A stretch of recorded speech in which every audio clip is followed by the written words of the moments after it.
Raiding has been a cornerstone of World of Warcraft's endgame for as long as it has existed as an MMO, from 40 players, 10 or 25, heroics, mythics and more. Over the years, players have stopped a whole host of villains from destroying or taking over Azeroth in one way or another. After all, a major patch just isn't a major patch without some new raid, alongside the story, bosses and of course loot that comes with it. At the same time, some of the raids that have been added to the game have definitely been better received than others, and everyone has that raid from back in the day, or perhaps even the most recent one where you think that it is the most standout addition to the game. So today I'm going to be covering what is for me the best raid of every single version of WoW so far, all the way from vanilla to the most recent content in the game. So with that said, let's make a start on this. We'll begin back in the humble days of vanilla, when Blizzard were taking their first steps into creating raiding content for this game that would still be going all these years later. So I think my pick for vanilla might be a bit of a strange one, because I'm actually going with Zul'Gurub. If there's one classic raid I want to go back and do time and again, it's the random 20-player troll catch-up raid dropped in halfway through the game. And you know why I'm picking ZG? It's because nobody really cares about it. I think how try-hard things tend to get with 40-player raiding has spoiled the experience a bit for me. Where there's no challenge from the raiding content itself, it instead becomes all about the efficiency, speed and passes that you can obtain. And this attitude has just become more common over the years. 40-player tends to involve a whole lot of gold farming, and I don't know if you've seen the prices of stuff on Anniversary Realms, but it's really expensive over there, on top of the burden of farming world buffs. And both these elements set a bit of a timer on how fast you need to get through the content, as well as making dying in Classic the most punishing it is in any version of WoW ever during a raid.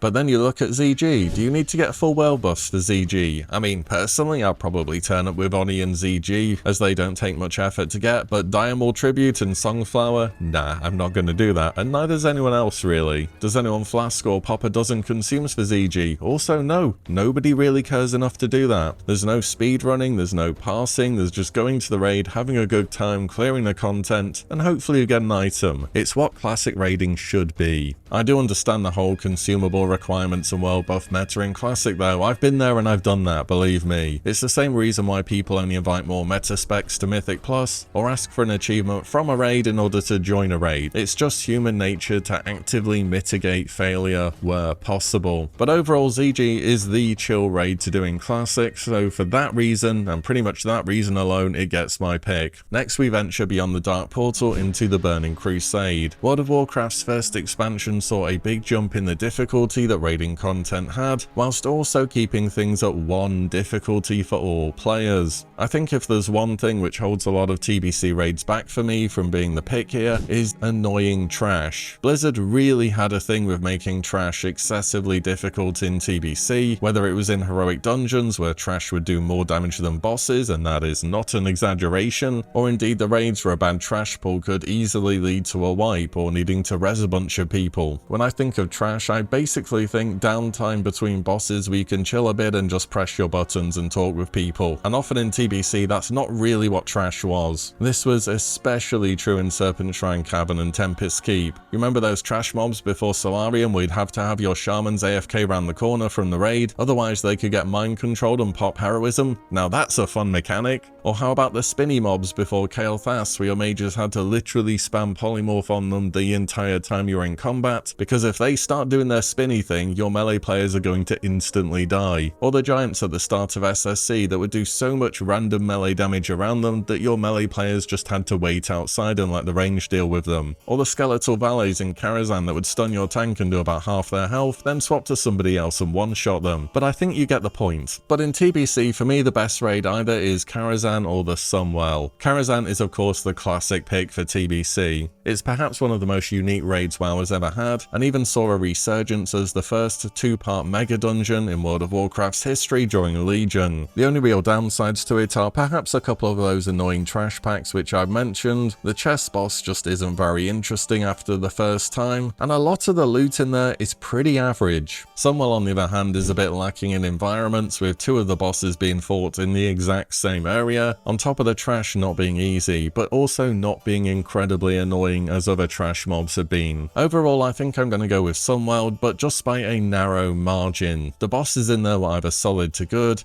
It felt like one of the first raids ever where Blizzard really went all out to make near perfect loot for various specs within the game, and it was just a fast and fun raid to do. So for overall in TBC, I'm going to go with Sunwell. Next we ventured to the Frozen North in Wrath of the Lich King. This time it's an expansion where I do have a bit more experience both from back in the day and from Wrath Classic this time. And at least during Classic I was able to clear all the content, which has definitely impacted how I perceive the expansion. So really it's going to be one of the major tiers which I'm going to pick here, and the two frontrunners have to be Ulduar and Icecrown Citadel. At the same time, I've done both of these raids a lot now, so I do have some notable downsides about both which I couldn't help but notice. For Ulduar, the hard mode loot system added one extra item to the boss's drop table, and on top of that 10 and 25 had different loot. So actually seeing the item you wanted could take, without exaggeration, months. Also, the normal mode only bosses felt quite obsolete after a couple of resets and just things that you had to do that were in the way. Problems with ICC included the Shadowmourne questline. I'm just gonna say it, legendaries that modify how a boss fight have to be done is not good game design, especially when on most bosses you just had to AFK and wait until said player had done the thing they need to do. And in Wrath Classic we were making so many more Shadowmournes than they were back in the day because Blizzard sped up how fast you can get them, so this ended up getting really boring to wait through time and again. The second major problem is that Sindragosa Heroic is possibly one of the worst boss fights I've ever seen in World of Warcraft. Well, that's if you're a caster or a healer, and I was a caster, so it was. There was a debuff during this fight called Wild Magic that lasts for 30 seconds. It made it so whenever you cast a spell you got a stacking debuff, and at the end of that debuff you'd explode and do a lot of damage to everyone around you. And due to various positioning requirements during the fight, the optimal play to do when you got this debuff was just to do nothing for 30 seconds. This was followed by an air phase where the boss would fly away and encase 3 people in blocks of ice, and guess what you're doing when you're in a block of ice? That's right, nothing. If you got unlucky on this fight, you just didn't play your character. I've had pulls on Sindragosa where I'm just AFKing for 5 minutes straight, not doing a single thing. It is so bad. Anyways, weighing in on those two and reminiscing a little bit, I think despite the downsides, it's still going to have to be Ulduar as the top pick, but not by as big of a margin as you would expect. What Ulduar did well, it did really well. It gave you that feeling of actually properly invading an ancient facility, from the start of it with the best vehicle fight of Wrath of the Lich King, which is a bit of an oxymoron, then onto XT, and then the Antechamber and beyond. The music in Ulduar was just majestic, and it set the atmosphere amazingly. The hard mode bosses added a bunch of twists to certain fights and made them a bit more interesting, and you had 2 legendary encounters in there in Algalon and Yogg Zero as well. I'd have liked the raid to be a bit more generous loot wise and for all the bosses to have a hard mode, but other than that I think Ulduar stands its ground as the best pick of Wrath of the Lich King. Which brings us on to Cataclysm, another expansion where both heroic raiding and dungeon difficulty spiked once again. So before Cata came out, I will be that guy singing praises saying that tier 11, that being Throne of the Four Winds, Bastion of Twilight and Blackwing Descent, was probably one of the best opening raid tiers WoW has ever had, and it was overall a great experience. So has that stood the test of time? Well, it has.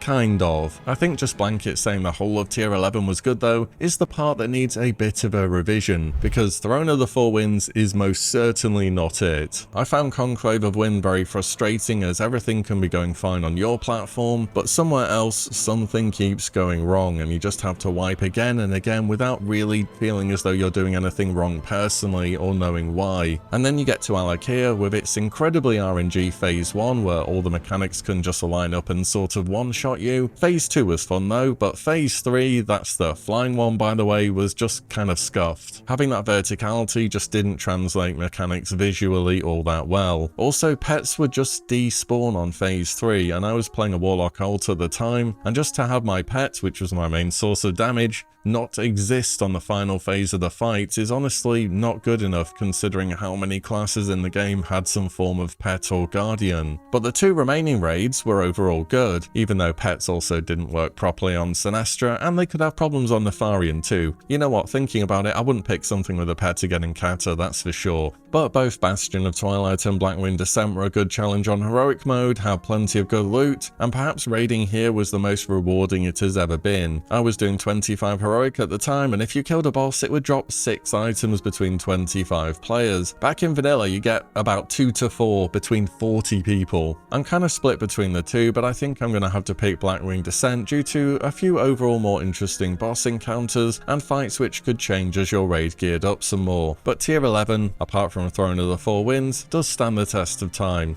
Next of course is Mists of Pandaria, where we'll be going pretty soon on our classic journey. Another expansion not short on good raiding content, with I think the two contenders for the best raid in this expansion being between the Throne of Thunder and Siege of Orgrimmar. Throne of Thunder had perhaps one of the best 1-tier villains ever in Lei Shen. It had an epic feeling to it, and classes were just fun to play during Mists of Pandaria, which certainly helped out, but you could very much say that for any raid tier. Overall though, I think I'm gonna have to pick Siege of Orgrimmar. This was the big final tier of the expansion, finally bringing Garrosh, who some would say did nothing wrong, to justice after his destructive journey throughout Pandaria. Siege of Orgrimmar offered some super interesting bosses, such as the Corcoran Dark Shaman, Siegecrafter Blackfuse, or Paragons of the Claxi. And in Paragon specifically, the Dungeon Journal probably has more text than entire raids would have done in Classic. I remember tier set bonuses being fairly interesting in Siege of Orgrimmar, as well as us finally being able to get our legendary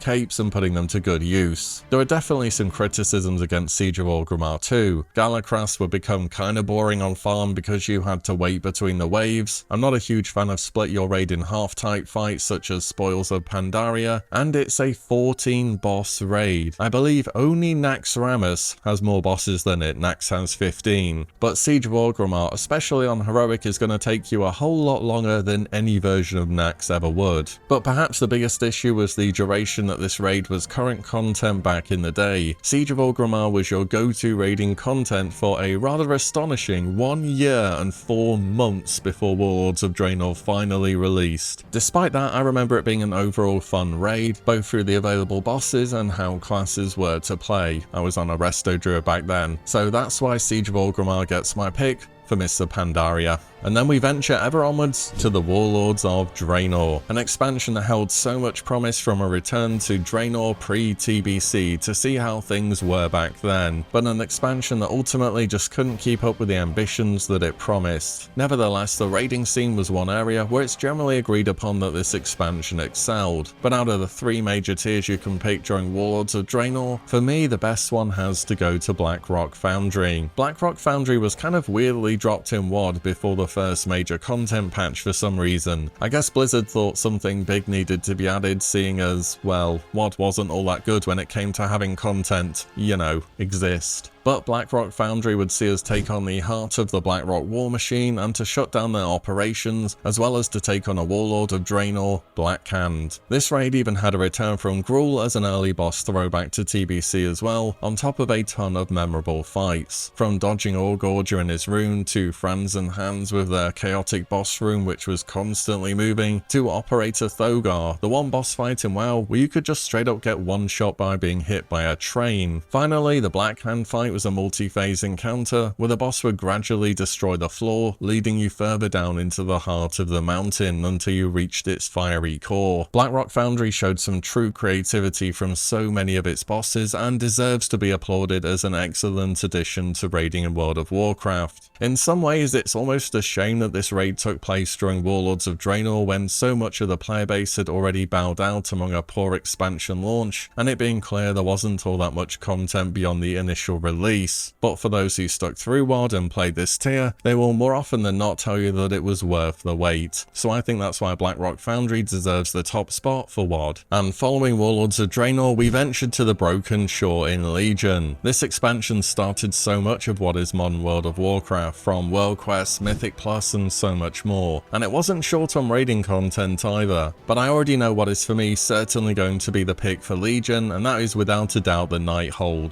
Legion got off to a bit of a rough start when it came to raiding with the Emerald Nightmare, which to this day is still the easiest mythic raid tier ever. Blizzard simply underestimated how powerful our characters were going to be with their new legendaries, as well as having the ability to spam Mythic Plus and More of Souls for days upon end. But Nighthold redeemed the expansion in such a huge way. This raid released alongside the progression of the story that was taking place in Suramar and their struggle against their leaders who had sided with the Legion. And it had so many good bosses too, from the kind of weird but wonderful robot butler Trilliax to High Botanist Talon with his mirror images, all the way to Grand Magistrix Alessandra as the penultimate boss encounter. She also dropped a little trinket called Convergence of Fates, which has to be one of the most powerful trinkets ever made in World of Warcraft. I remember even the LFR version for some specs were better than anything else you could get. The reason why is it gave attacks the chance to reduce the cooldown on your major DPS ability, so stuff like Avenging Wrath, Battle Shout, True Shot and so on. And pre-nerf early on, this trinket was like halving the cooldown on your big DPS ability. Anyways, as the final boss we at last got to do battle with Gul'dan, a true fight against a Master Warlock featuring tons of demon adds, a lot of positioning requirements, and a rather epic arena for the fight as well. Of course, most memorably on Mythic difficulty is that there was a secret phase where Illidan's soul was unleashed as the demon within, which the players also had to defeat. Overall, the Nighthold was a great raid in the story of Legion, had some super interesting loot and amazing bosses, and this one may just be a top 5 raid ever for me, so it's definitely going to be the winner in Legion. Following Legion, we head over to the Battle for Azeroth, which was probably one of the expansions with the most raiding content we have ever seen, with Uldir, Battle of Dazar'alor, Ashara's Eternal Palace, and Ny'alotha the Waking City. On top of that, it had a mini raid in Crucible of Storms too, so you were not short on raiding content during BFA, whatever you thought of the expansion overall. And for me, the top pick here is Battle of Dazar'alor. As the second tier of BFA, this raid saw an escalation of hostility between Alliance and Horde forces, where you would swap at times to the opposite faction for certain bosses during the raid. Though the real factor that made this raid memorable for me are some of the bosses towards the end of the raid, notably the fights versus Alliance faction leaders High Tinker Mechatalk and Lady Jaina Proudmoore. Mecha had some of the most crazy mechanics I've seen in a WoW boss. For example, periodically a bunch of players would become shrunk and they could be squished if stepped upon by normal sized players. While shrunk, you had to jump into bots that were periodically summoned into the fight. Whilst you were in these bots, each player would see a coloured symbol over other bots' heads, and you had to communicate what these symbols were to players in those bots so that they could enter the correct shutdown sequence in their own bot. Aside from that, there was just a lot going on in this fight, and it was pretty hectic, but very good at the same time. The best fight though had to have been Jaina herself, where you do battle on the frozen seas. Here there was a ton of frost-based mechanics to dodge, because if you ever got hit, you'd be turned into a block of ice and have to be broken out by allies. There would also be a frost storm that would occur at certain parts throughout the fight that would near totally block out your vision and make other parts of the encounter more difficult to deal with. I think this fight really got the feeling of fighting a master of frost magic right, and alongside the Mechatalk encounter, these were two great parts of the raid for me, and ultimately that's what makes it my choice for BFA. Following BFA, we enter the Shadowlands, and I think the choice here is a pretty easy one. I mean, when you're picking against the Sepulchre of the first ones, the Sanctum of Domination or Castle Nathria, I think I know what most people would pick. So for me,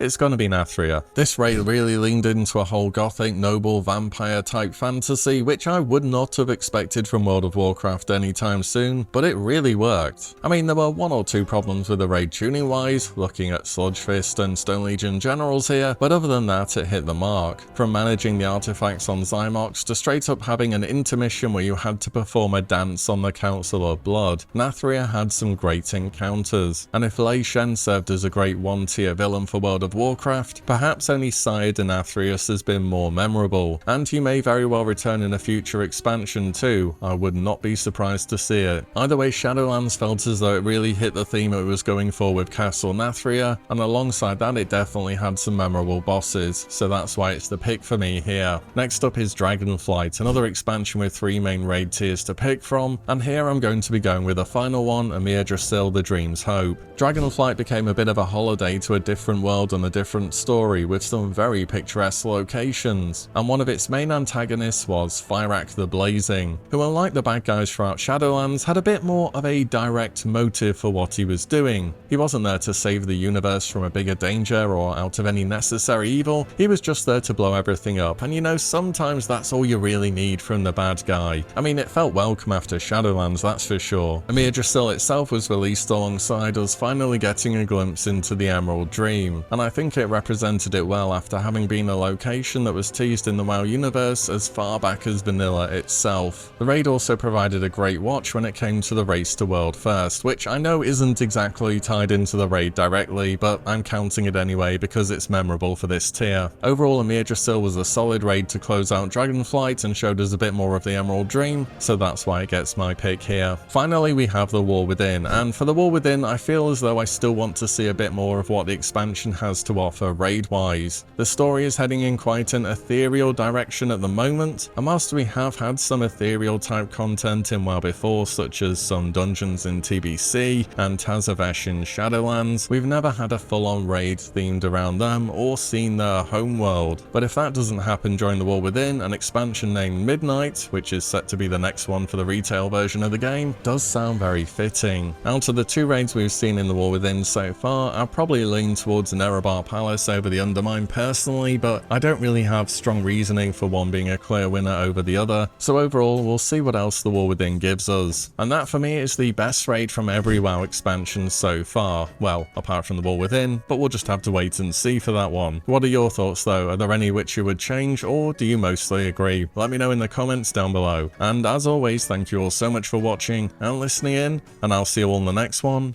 very soon.